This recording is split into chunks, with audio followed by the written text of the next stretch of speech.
नमस्कार मेरे प्रिय विद्यार्थियों, आप सभी का हार्दिक स्वागत और अभिनंदन है। मैं डॉक्टर विनी शर्मा आपके सामने आज उपस्थित हुई हूँ सेंसर व्यवस्था को लेकर के। विद्यार्थियों, इससे पहले वाले वीडियो में हमने राजनीतिक तर्क के बारे में पढ़ा था। इस वीडियो में हम ये जानेंगे कि सेंसर व्यवस्था क्या होती है। विद्यार्थियों, हमने सेंसर व्यवस्था को सेंसर बोर्ड के नाम से बहुत सुना है इस चीज को, क्योंकि जब हम हिंदी फिल्मों के बारे में हम बात करते हैं तो उसमें फिल्मों में किसी प्रकार की जब काट छांट होती है तो वह सेंसर बोर्ड के माध्यम से होकर गुजरती हैं वो फिल्में और उनमें काट छांट की जाती है। तो इसी प्रकार से विद्यार्थियों, सेंसर व्यवस्था क्या है? सेंसर व्यवस्था प्रकाशित सामग्री या प्रकाशित होने वाली सामग्री होती है, उसमें संपादित जो भी विचार हैं उनमें संशोधन और परिवर्तन किया जाता है, अर्थात उनमें काट छांट की जाती है। इसे सेंसर व्यवस्था कहा जाता है। तो इसी को लेकर आज हम आपसे डिस्कशन करेंगे, चर्चा करेंगे। विद्यार्थियों, सभी लोकतंत्रीय देशों में नागरिकों को भाषण, लेख, सभा, सम्मेलन अथवा प्रदर्शन द्वारा अपने विचारों को प्रकट करने की स्वतंत्रता प्राप्त होती है। मानव अधिकारों की सार्वभौम घोषणा में यह भी कहा गया है कि प्रत्येक व्यक्ति को विचार और अभिव्यक्ति की स्वतंत्रता का अधिकार होता है। इस अधिकार के अंतर्गत किसी भी संचार माध्यम से जानकारी प्राप्त करने और देने की स्वतंत्रता होती है। प्राचीन काल से लेकर आज तक इस तरह के उदाहरण मौजूद हैं जब मनुष्य की वाणी और उसके चिंतन पर ताला लगाने की कोशिश की गई है। तो विद्यार्थियों, हम यह चीज प्राचीन समाज से देखते आ रहे हैं कि किस प्रकार से मनुष्य की वाणी यानी मनुष्य के विचारों पर, मनुष्य के बोलने पर, मनुष्य के चिंतन पर ताला लगाया जाता रहा है। तो इसी को ही हम सेंसर व्यवस्था के अंतर्गत या सेंसर व्यवस्था के अंतर्गत होने वाली काट छांट या फिर हम कहें पाबंदी को हम सेंसर व्यवस्था कहते हैं। अधिकांश समाजों में सेंसर व्यवस्था लागू रही है।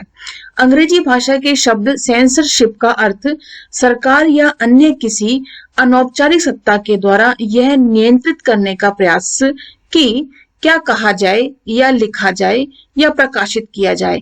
एक तरह से देखा जाए तो सत्ताधारी का प्रयास मनुष्य के विचार और आचरण को एक खास सांचे में ढालने का रहता है। सेंसर व्यवस्था प्राय चर्च यानी कि धार्मिक संगठन और राज्य द्वारा थोपी जाती है। धार्मिक संगठन द्वारा अभिव्यक्ति और प्रकाशन पर रोक इस आधार पर लगाई जाती है कि मनुष्य को ईश निंदा से बचना चाहिए, अर्थात मनुष्य को स्थापित धार्मिक विश्वासों के विरुद्ध कुछ कहने या करने से रोका जाए। यह सब नैतिकता के नाम पर होता है। परंतु जहां तक राज्य या सरकार का प्रश्न है, वह सेंसर व्यवस्था के पक्ष में यह दलील देती है कि मनुष्य को ऐसा कुछ कहने या करने का अधिकार नहीं होता जिससे राज्य की सुरक्षा अथवा सार्वजनिक हित को कोई क्षति पहुंचे। सेंसर व्यवस्था का प्रचलन सभी युगों में और प्राय सभी समाजों में देखा गया है। तो विद्यार्थियों, हमने यहाँ क्या समझा? हमने ये समझा कि सेंसर व्यवस्था क्या है। सेंसर व्यवस्था सरकार के द्वारा या अन्य किसी औपचारिक सत्ता के द्वारा लगाया गया एक प्रतिबंध है, एक नियंत्रण है। वह किस पर लगाया जाता है? प्रकाशित सामग्री पर ये लगाया जाता है कि क्या हमें प्रकाशन करना है, क्या हमें प्रकाशन नहीं करना है, अर्थात क्या लिखना चाहिए, क्या नहीं लिखना चाहिए, इन सभी पर प्रतिबंध लगाता है। अपने विचार पर, अपने आचरण को एक प्रकार से, एक तरीके से ढालने का प्रयास किया जाता है। तो विद्यार्थियों, सेंसर व्यवस्था जो है अधिकतर किन के द्वारा लगाई जाती है? यह विद्यार्थियों प्राचीन समय से ही धार्मिक संगठनों के द्वारा ये राज्य पर थोपी जाती है, क्योंकि धार्मिक संगठन यह कहते हैं, यह बताते हैं कि व्यक्ति को क्या कहना चाहिए, क्या नहीं कहना चाहिए, किसी प्रकार से किसी भी व्यक्ति की निंदा नहीं करनी चाहिए। अर्थात यह बताने का प्रयास किया गया है विद्यार्थियों कि मनुष्य के पास जो धार्मिक आस्थाएं हैं, ये धार्मिक विश्वास है, उनके विरुद्ध कुछ नहीं कहना चाहिए। क्यों? इसलिए क्योंकि मनुष्य की अगर हम धार्मिक आस्थाओं और विश्वासों के प्रति हम यदि कुछ कहते हैं तो उसे ठेस पहुंचती है। इसलिए नैतिकता के आधार पर हमें उनकी धार्मिक संस्थाओं या धार्मिक विश्वासों में किसी प्रकार का गलत या हम कहें कि निंदा से हमें बचना चाहिए, जिससे कि किसी प्रकार की क्षति किसी व्यक्ति को नहीं पहुंचे, यानी ठेस नहीं पहुंचे। तो इसीलिए विद्यार्थियों सेंसर व्यवस्था यह कार्य करती है कि चाहे वे राज्य व्यवस्था हो, चाहे वे धार्मिक संगठन हो, चाहे कोई व्यक्ति विशेष हो, उनके प्रति किसी प्रकार का गलत विचार या किसी प्रकार की निंदा तब तक नहीं करनी चाहिए जब तक कि हमारे पास उसके प्रमाण नहीं हो, उसके सबूत नहीं हो, तब तक हमें इन चीजों से बच के रहना चाहिए। क्यों? क्योंकि इससे राज्य की सुरक्षा और सार्वजनिक हित को क्षति पहुंचती है। तो इसलिए विद्यार्थियों हम यह बात करते हैं आगे कि हर समाज में, हर युग में यह सेंसर व्यवस्था हमें देखने को मिलती है। सबसे पहले हम बात करते हैं विद्यार्थियों प्राचीन यूनानी समाज की। प्राचीन यूनानी समाज में आरंभ में राजतंत्र प्रणाली प्रचलित थी। ये सभी को विदित है विद्यार्थियों, राजा का शासन वहां सर्वोपरि हुआ करता था। इस काल में राजा सर्वोच्च न्यायाधीश, धर्म का सर्वोच्च अधिकारी और सेना का सर्वोच्च सेनापति माना जाता था। मतलब राजा जो है सभी कार्य करता था, न्यायाधीश के भी, धर्म के भी, धार्मिक अधिकारी के रूप में भी और सेना के अधिकारी के रूप में भी सभी कार्य करता था। इन शासकों पर किसी प्रकार का कोई नियंत्रण भी नहीं था। यूनानी वासियों ने निरंकुश अत्याचारी शासकों से छुटकारा पाने के लिए युद्ध किए और ईसा से प्राय 700 वर्ष पूर्व यूनान में अनेक नगर राज्य निर्मित हुए जिनमें प्रत्यक्ष लोकतंत्र प्रणाली विद्यमान थी।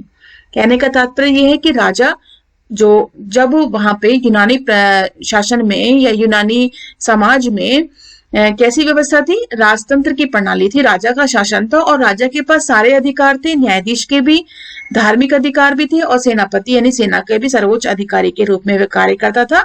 लेकिन वहां उस समय यूनान वासियों ने निरंकुश अत्याचारी शासकों से छुटकारा पाने के लिए क्या तरीका अपनाया?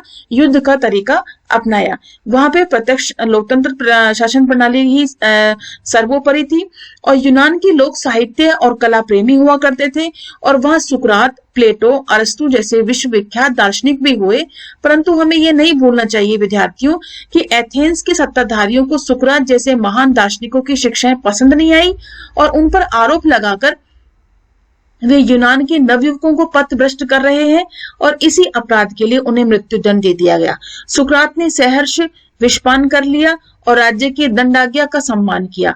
तो विद्यार्थियों, जब कोई व्यक्ति विशेष या कोई विद्वान या कोई दार्शनिक किसी प्रकार से सत्ता की आलोचना करता है या किसी प्रकार से उसकी उल्लंघना करता है तो शासक दल द्वारा, शासक के द्वारा उसे किसी न किसी प्रकार से उसे दंडित किया जाता है। तो इसी प्रकार से एथेंस के सत्ताधारियों ने क्या किया? सुकरात की जो दार्शनिक शिक्षाएं थी जो उन्हें पसंद नहीं आई तो उसे मृत्यु दंड की सजा दे दी और इस कारण से सुकरात ने विषपान भी किया। अब हम बात करें रोमन कैथोलिक और प्रोटेस्टेंट चर्चों द्वारा सेंसर की कार्यवाही। विद्यार्थियों, 16वीं शताब्दी में यूरोप में धर्म सुधार आंदोलन चला। मार्टिन लूथर ने रोमन कैथोलिक चर्च की बहुत सी कुप्रथाओं की निंदा की। पोप ने उसे ईसाई धर्म से बहिष्कृत कर दिया, यहां तक कि उसे मृत्युदंड देने की भी ठान ली। परंतु जर्मनी के कई नरेशों ने मार्टिन लूथर का साथ दिया। मार्टिन लूथर के अनुयायियों ने प्रोटेस्टेंट अर्थात स्थापित धार्मिक विश्वास का विरोध करने वाला कहा जाने लगा।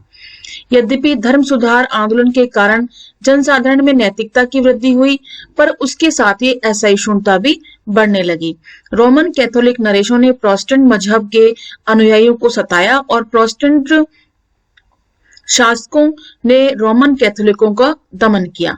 जॉन काल्विन लूथर से भी ज्यादा उग्र धर्म सुधारक थे और स्विट्जरलैंड के जिनेवा निवासी उससे इतना ज्यादा प्रभावित थे कि वे उसे ही अपना शासक मानने लगे। काल्विन चाहता था कि लोग बाइबल की शिक्षा के अनुसार सादा जीवन व्यतीत करें और उसके शासन में भड़कीले वस्त्र पहनना, नाचना, कूदना, शराब पीना निषिद्ध था। नास्तिकों को जिंदा जला दिया गया। विद्यार्थियों, मार्टिन लूथर ने प्रोटेस्टेंट के माध्यम से, अर्थात प्रोटेस्टेंट क्या है? प्रोटेस्टेंट ईसाई धर्म की एक शाखा है जिसके माध्यम से सामाजिक सुधार लाने का प्रयास किया गया। तो इस आधार पर मार्टिन लूथर को भी दंडित किया गया, उनके धार्मिक विश्वासों का विरोध किया गया और साथ में उन जनसाधारण में नैतिकता की वृद्धि हुई धर्म सुधार आंदोलन के कारण, और उन्हें उसके साथ ही असहिष्णुता भी बढ़ने लगी। तो विद्यार्थियों, रोमन कैथोलिक नरेशों ने क्या किया कि प्रोटेस्टेंट जो मजहब था, ईसाई धर्म जो था, उनके अनुयायियों को सताना शुरू कर दिया और प्रोटेस्टेंट शासकों ने रोमन कैथोलिकों का दमन प्रारंभ शुरू कर दिया। इसी प्रकार से जॉन कॉल्विन लूथर भी ज्यादा उग्र धर्म सुधारक थे, मतलब मार्टिन लूथर तो थे ही, साथ में जॉन कॉल्विन भी थे। इसी प्रकार से स्विट्जरलैंड के जिनेवा निवासी इससे ज्यादा और प्रभावित हुए और उसे अपना शासक मानने भी लगे। और काल्विन ने क्या चाहा? काल्विन ने चाहा कि बाइबल की शिक्षा के अनुसार सादा जीवन व्यतीत किया जाए और उसके शासन में भड़कीले वस्त्र पहनना, नाचना, कूदना, शराब पीना निषिद्ध मान लिया गया और नास्तिकों को जिंदा जला दिया गया। तो इस प्रकार से विद्यार्थियों, रोमन कैथोलिक साम्राज्य में इस प्रोटेस्टेंट चर्चों के द्वारा सेंसर की कार्यवाही भी की गई। तो इसके बाद हम बात करते हैं 17वीं और 18वीं शताब्दी के निरंकुश शासक की। सामंतवाद के पतन के बाद राजाओं की शक्ति बढ़ गई थी। 17वीं और 18वीं शताब्दी में यूरोप के शासकों को अपनी प्रजा के ऊपर असीम शक्ति प्राप्त थी। मतलब यूरोप के शासकों को अपनी प्रजा के ऊपर क्या थी? असीम शक्ति प्राप्त थी। इनमें मुख्य रूप से इन शासकों की गणना की जाती है, जैसे फ्रांस का लुई 14वां, प्रशिया यानी जर्मनी का फेडरिक महान, रूस का पीटर महान, ऑस्ट्रिया का जोसेफ द्वितीय, स्पेन का चार्ल्स तृतीय। ये शासक राजा के दैवीय अधिकारों में विश्वास रखते थे और इनके शासनकाल में व्यापार, वाणिज्य और कृषि की उन्नति हुई। इनमें से कुछ शासकों ने धार्मिक सहिष्णुता का भी परिचय दिया, पर धार्मिक आधार पर प्रताड़ित किए जाने का सिलसिला नहीं रुक पाया। प्रशिया यानी कि जर्मनी का शासक फेडरिक अपने विरोधियों के दमन के लिए हर प्रकार के साधनों का उपयोग करता था। उसने शासन विरोधी पुस्तकों के प्रकाशन पर पूरी तरह से रोक लगा दी, मतलब वही बात कि सेंसर व्यवस्था लागू कर दी। और रूस के सम्राट पीटर ने अपनी प्रजा को नए यूरोपीय ढंग के कपड़े पहनने का विवश कर दिया और दाढ़ी बढ़ाना भी एक अपराध माना गया। तो आप ये देख सकते हैं विद्यार्थियों कि किस प्रकार से रोमन कैथोलिक, जहां पे हम बात कर सकते हैं प्रोटेस्टेंट चर्चों के माध्यम से, प्राचीन यूनान में सुकरात के द्वारा हुआ, और यहाँ पे मार्टिन लूथर और आप यहाँ बात कर सकते 17वीं और 18वीं शताब्दी के निरंकुश शासक ने किस प्रकार से रोक लगाई, पुस्तकों के प्रकाशन पर रोक लगाई और यूरोपीय ढंग के कपड़े पहनने को विवश किया प्रजा को, और दाढ़ी बढ़ाना भी एक अपराध माना गया। तो ये सब क्या है? ये सभी एक सेंसर व्यवस्था का ही एक उदाहरण है। हालांकि ये शब्द जो है ये बहुत बाद में आया, लेकिन किसी भी प्रकार से हमारे विचारों पर, हमारी स्वतंत्रता पर किसी भी प्रकार की अगर रोक टोक लगाई जाती है या काट छाट की जाती है तो उसे हम सेंसर व्यवस्था में ही उसे मानेंगे। आगे बात करते हैं हम पूर्व सोवियत संघ, चीन, क्यूबा, सऊदी अरब की सत्तावादी सरकारें। 1924 में यानी 1924 में लेनिन की मृत्यु के बाद स्टालिन रूस में सबसे शक्तिशाली नेता के रूप में उभरा। दमन की प्रणाली को संस्थागत रूप दे दिया गया और तानाशाह की आलोचना को समाजवाद का विरोध समझा गया। मतलब तानाशाह की आलोचना, यदि अगर किसी ने शासन प्रणाली की आलोचना करी तो वह उसे किसकी आलोचना माना गया? समाजवाद यानी सोशलिज्म की का विरोध माना गया। समाचार पत्र, रेडियो, टेलीविजन प्रचार के अन्य साधनों पर सरकार का कड़ा नियंत्रण था। बोरिस पेस्तरनेक और अलेक्जेंडर सोलेजिनत्सिन जैसे विश्वविख्यात लेखकों ने रूस की सेंसर व्यवस्था को नहीं माना। उसके लिए उन्हें दंडित किया गया। और चीन में आया आर्थिक बदलाव आश्चर्यजनक है, परंतु राजनीतिक और धार्मिक दृष्टि से असंतुष्ट लोगों को बंदी बनाया तथा अभिव्यक्ति की स्वतंत्रता का अभाव वहां आम बात है। पिछले कुछ वर्षों के दौरान चीन में फालुंग गोंग संप्रदाय के लोगों को भी जमकर सताया गया। जुंग चैंग ने चीन के सत्तावादी शासक माओ त्से तुंग की जीवनी लिखी। इसमें माओ को इतिहास का सबसे बड़ा जनसंहारक कहा गया। चीन के कम्युनिस्ट शासकों ने कम्युनिस्ट शासकों ने इस पुस्तक के चीन में प्रकाशन और वितरण पर पाबंदी लगा दी। जहां तक सऊदी अरब का प्रश्न है विद्यार्थियों, वह एक मजहबी राज्य है और जिसमें शरीयत के नियम कानूनों की व्याख्या करने की जिम्मेवारी मजहबी नेताओं और मुल्लाओं के माध्यम से होती है। वहां गैर मुस्लिमों को दोयम दर्जे का नागरिक समझा जाता है। तो विद्यार्थियों, हम क्या बात कर रहे हैं? हम बात कर रहे हैं कि किस प्रकार से सोवियत संघ के अंतर्गत, या हम बात करें कि साम्यवादी सरकारों के अंतर्गत किस प्रकार से तानाशाह शासक या प्रशासन की किसी प्रकार से आलोचना की जाती है, तो वह आलोचना किसकी मानी जाती है? समाजवाद की आलोचना मानी जाती है। और इसी प्रकार से वहां पे रेडियो, टेलीविजन, प्रचार के जो अन्य साधन हैं, उन पर भी पाबंदी लगाई गई है। तो किसी भी प्रकार से अगर सत्तावादी की आलोचना की गई तो वह एक प्रकार से क्या स्थिति पैदा हुई कि वहां पर उस पर कड़ा नियंत्रण कर दिया गया, उसको पाबंद कर दिया गया। और इसी प्रकार से विद्यार्थियों, वहां पर अपने विचारों को अभिव्यक्त करने की आज भी हम कह सकते हैं कि पाबंदी लगाई जाती है। और सबसे बड़ी बात यह है कि इन सब के बावजूद भी चीन जैसा जो देश है वो आज पूरे विश्व में एक अपनी पहचान भी बना चुका है। आर्थिक दृष्टि से वो विकसित राष्ट्रों के अंतर्गत भी शामिल हो चुका है। अब बात करते हैं विद्यार्थियों 20वीं सदी के उदार लोकतांत्रिक राज्य की। 20वीं सदी के उदार लोकतांत्रिक राज्यों में सेंसर व्यवस्था का चलन रहा है। संयुक्त राज्य अमेरिका में जेम्स जोयस की रचना उलिसिस और D.H. लॉरेंस की कृति लेडी चैटरली का प्रेमी अश्लील मानी गई। समय समय पर वहां राजनीतिक कारणों से भी सेंसरशिप की घटनाएं घटी। मतलब उलिसिस और लेडी चैटरली का प्रेमी, ये जो दो किताबें हैं, इन्हें अश्लील मानकर उनको पाबंद कर दिया गया। और 1950 के दशक में पाठ्य पुस्तकों से वे अंश निकाल दिए गए जो वामपंथी विचारधारा के पोषक थे। जो कम्युनिस्ट के पोषक थे, उनको उन अंशों को निकाल दिया गया, खत्म कर दिया गया।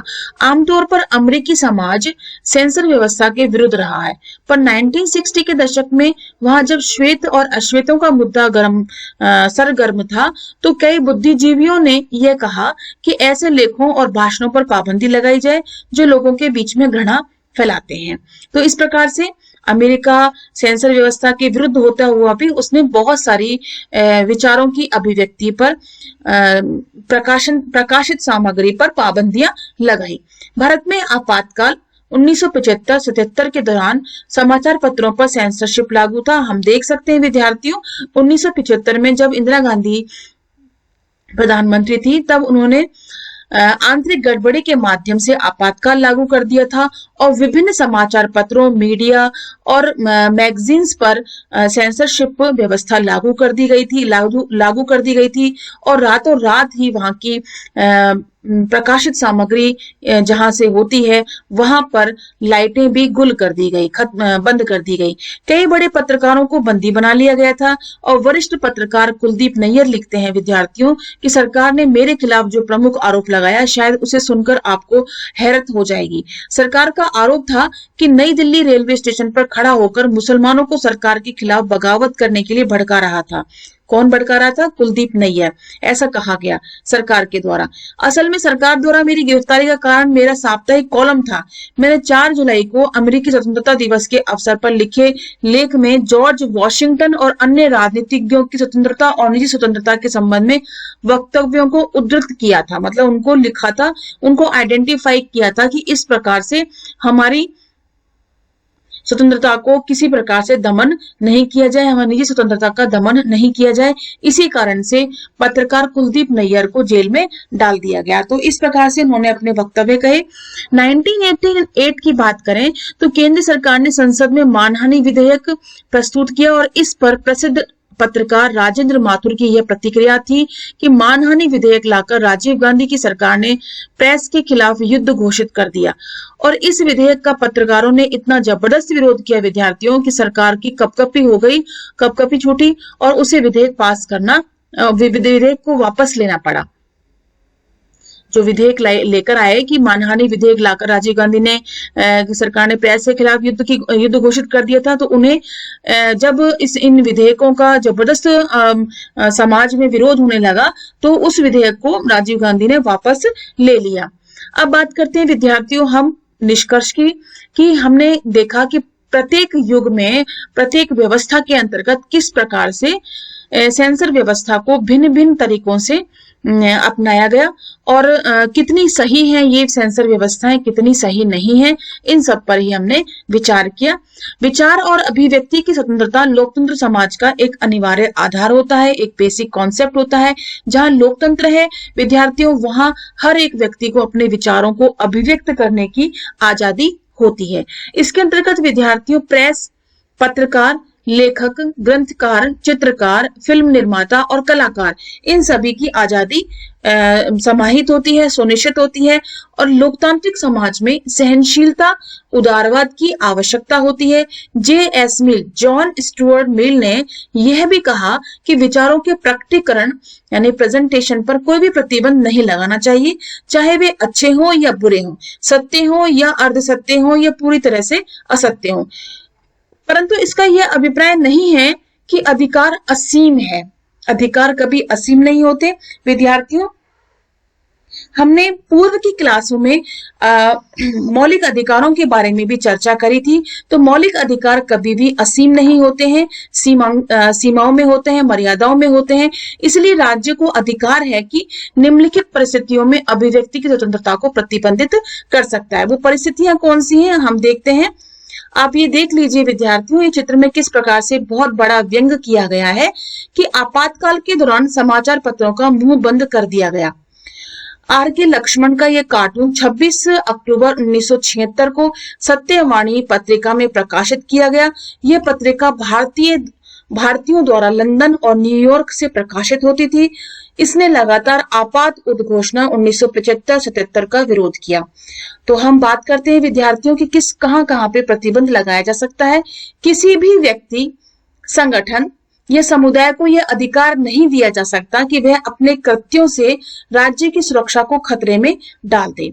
युद्ध या संकट की स्थिति में सरकार भाषण और अभिव्यक्ति की स्वतंत्रता पर उचित प्रतिबंध लगा सकती है। कहने का तात्पर्य क्या है विद्यार्थियों, किसी भी व्यक्ति, संगठन या समुदाय को यह अधिकार बिल्कुल भी नहीं दिया जा सकता कि राज्य की सुरक्षा को खतरे में डाल दे। वो ऐसा कार्य करें तो राज्य की सुरक्षा खतरे में डाल दी जाएगी। तो निश्चित रूप से क्या स्थिति पैदा हो जाएगी, युद्ध और संकट की स्थिति उत्पन्न हो जाएगी। तो इसी कारण से उनकी अभिव्यक्ति की स्वतंत्रता पर प्रतिबंध लगाया जा सकता है सरकार के माध्यम से। दूसरी बात यह आती है विद्यार्थियों, नैतिकता की दृष्टि से भी अभिव्यक्ति की स्वतंत्रता पर रोक लगाई जा सकती है। ऐसे मामलों में न्यायाधीशों को यह फैसला करना पड़ेगा कि प्रतिबंध उचित है अथवा नहीं है। सत्यम शिवम सुंदरम नामक फिल्म के निर्माता पर किसी व्यक्ति ने अश्लील फिल्म के निर्माण का आरोप लगाया था। उच्चतम न्यायालय ने इस आरोप को बेबुनियाद ठहराया। कहने का मतलब यह है विद्यार्थियों कि इस प्रकार की यदि कोई मूवीज आती हैं या पिक्चर्स आती हैं तो उस पर सेंसर व्यवस्था के माध्यम से प्रतिबंध लगाया भी जा सकता है। और अगर प्रतिबंध नहीं लगाया जाता तो आम जनता के माध्यम से भी अपील की जा सकती है कि ऐसी अनुचित फिल्में जिसमें अभद्रता का पुट ज्यादा दिखाई देता है, अश्लीलता का पुट ज्यादा दिखाई देता है, तो उन्हें नहीं दिखाना चाहिए। तो दिखाना चाहिए या नहीं चाहिए, इसका प्रतिबंध उचित है या उचित नहीं है, इन सब का निर्णय करने के लिए हमारे पास न्यायाधीश हैं, न्यायालय की व्यवस्था की गई है। तो वह उच्चतम न्यायालय यानी सुप्रीम कोर्ट और हाई कोर्ट के माध्यम से उसे प्रमाणित किया जाएगा।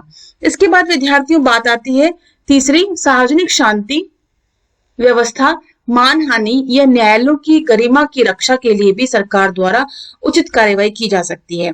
तो न्यायालयों के माध्यम से क्या किया जा सकता है, समाज में शांति बनाए रखने के काम किया जा सकता है, व्यवस्था बनाए रखने के लिए, और मानहानि, इन सभी के लिए उचित कार्यवाही न्यायालयों के माध्यम से की जा सकती है।